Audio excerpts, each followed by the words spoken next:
Gentle warning, this episode was made with humor and therefore with love. The normal artists I mention here are those who have a life that seems so opposite to mine and yet sometimes they are so similar. When I say normal artists, I will mention elements that concern me personally by contrast, and other details that I see around me or that I imagine about normal artists. Do not seek for true or fake. Don't try to discern general from particular. There is none, for the same is true of the norm. The norms in general have always fascinated me as a person who has long felt or believed she was different, fragmented, separated. To the point of writing a thesis when I went back to university at 30 years old to study sociolinguistics. Since then, I can say that I happily remain in the middle of many intersections. To take some distance and laugh at oneself is the most natural and powerful act to free ourselves from our neuroses and from the beliefs we nourish about us, others, and the world. So the tone of this episode here is both ironic and tender. The new artist, on the other hand, is very concrete and real to me. He or she is the one to whom I address myself and with whom I collaborate.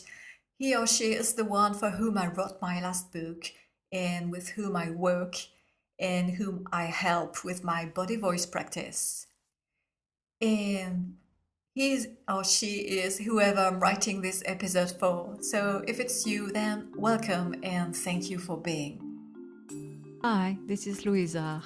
In this podcast, I want to share about how we feel, how we deal when it comes about creation and life. So this podcast is for those who create and live with high intensity and love for inner peace. I hope it will bring some releasing feelings, joy, compassion, love and connection. Let me know if you relate to what I share with you. And thanks for listening. Normal artists are people like you and me, except that they do not want to be like everyone else. Or, on the contrary, they would like to be perfectly included, to be a nobody, to be the brother or the sister of anyone else. Normal artists had always had a vocation, or they had a revelation one day that triggered it all. A normal artist is necessarily neurotic. Otherwise, what could he create? Any normal and talented artist should therefore have a flaw, a trauma, a deep intimate wound to work around all his life. So beware of those who eventually find salvation and live well in their body and head, or those who dare radical choices, because then their first fans might react with backlash and a sense of abandonment. You were like us and you became different. You don't suffer with us anymore. You betray us. Earning a living as an artist? Well, maybe, but not too much, because a normal artist, must live humbly. Art is sacred and has nothing to do with money. Asking the right price, his works? This sounds unfair because finally art should be offered to all without distinction. Some artists pervert themselves by daring to make a living from that art, become successful entrepreneurs, and even continue to offer for free many of their creations. But the normal artist can also stick to this image of the person who lives on his art with a side job, because beyond normal artists, some are lucky enough to have the mental and physical health that allows them to reconcile an ordinary life with an artistic one. Normal artists gather to create together.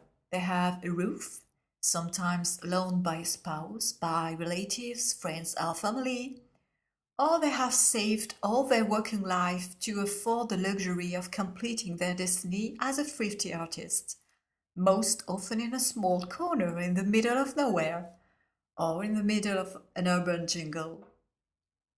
Normal artists create until late at night and wake up to create. Because they are normal, They are in good shape all day long, all week long, motivated, and they can devote themselves, body and soul, to their art. Small depression, small burnout might occur, but they go through. One day they're called by their body and realize that even though they had been working with it and thanks to it all their art life long, they actually know it so little. And this same body might well call them to order. By the way, if you could take care of me as much as you could take care of your art, wouldn't it be better? The normal artist knows all the administrative problems and tricks and traps on surface. The disabled artist, whether visible or invisible disability, accumulates all the difficulties of the administration for the so-called normal and the administration for the so-called assisted ones. Normal artists talk to other normal artists. They do residencies in rural communities. They run workshops in schools. They get paid for that. Not often, not much maybe, but paid anyway. Normal artists have social capital. Despite them, they are capitalists at all levels, even when they defend themselves against it. The normal artist still struggles social networks, and sometimes it drains all his energy. He gets screwed and ends up regularly disgusted by these places where his art seems distorted, misunderstood, exploited, invisible. His singularity, the strength of his soul, seems to pass unnoticed by the greatest number. Breaking through remains a challenge, a need, or becomes an obsession, and sometimes finally an abandonment.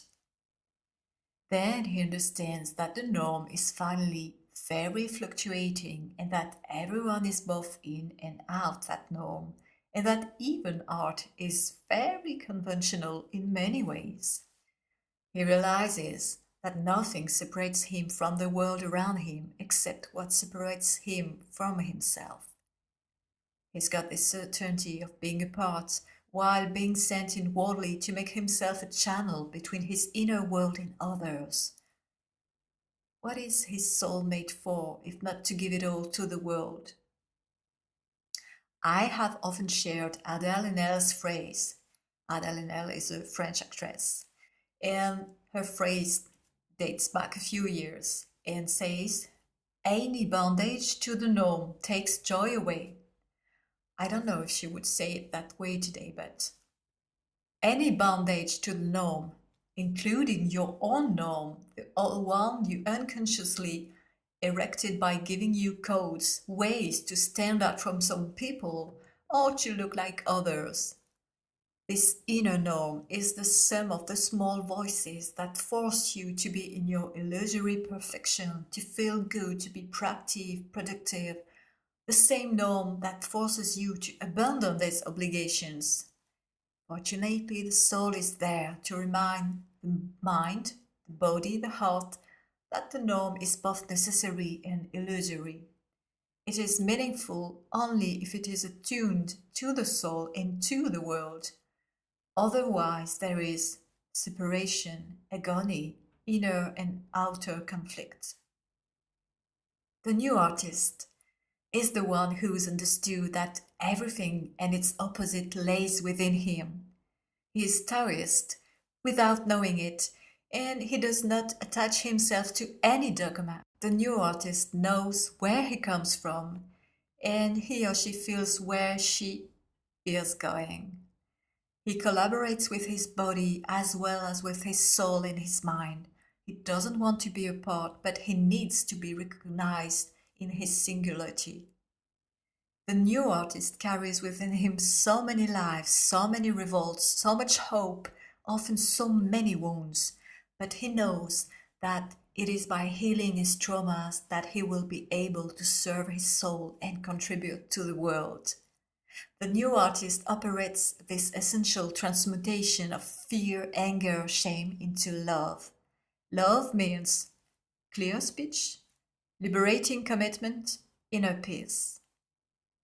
The new artist knows that this transmutation is part of his work as an artist to help the world get better with each other and not against each other.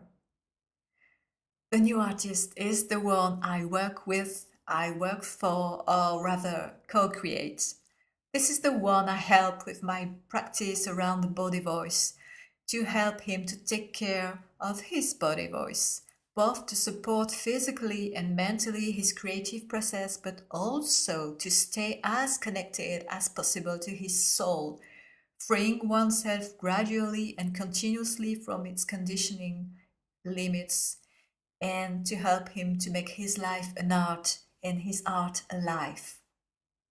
The new artist knows that respecting his internal and sometimes weird and atypical process is the secret of his inner balance, but also of a much more nourishing and free creativity. Because it's a bit atypical, I also dedicated this part of my book to him, like a kind of survival guide. And with, among others, I wrote this advice for the atypical artist entrepreneur. Connect to your energy first. This connection to your flow will bring you the structure you need. Build your structure around your flow and not the contrary. Take the rest you need. Do less but better. If you still feel apart, remember you're sometimes faster, sometimes slower than the others, depending on the skills. Yes, you often think more and better, but sometimes you struggle a lot with tiny details. Don't feel ashamed, don't feel guilty, don't worry, stay humble. Ask for help and give your skills and what you have to give to the world. The new artist constantly improves his internal creative process to work with all parts of himself without leaving any of it. For that is how his singularity will affect a multitude of others who resonate with him. The new artist is the soul who integrates these words I wrote. Taking care of your art begins with taking care of yourself. Thanks for listening to this episode. I hope it resonates with you in some way, and I would be glad to hear and to read your comments. Thanks for your likes, thanks for sharings, and if you like this episode, you can subscribe to my Substack channel. I will write the link in the description below if you're not already a subscriber. Take care of yourself, take care of your art, and see you soon. Bye.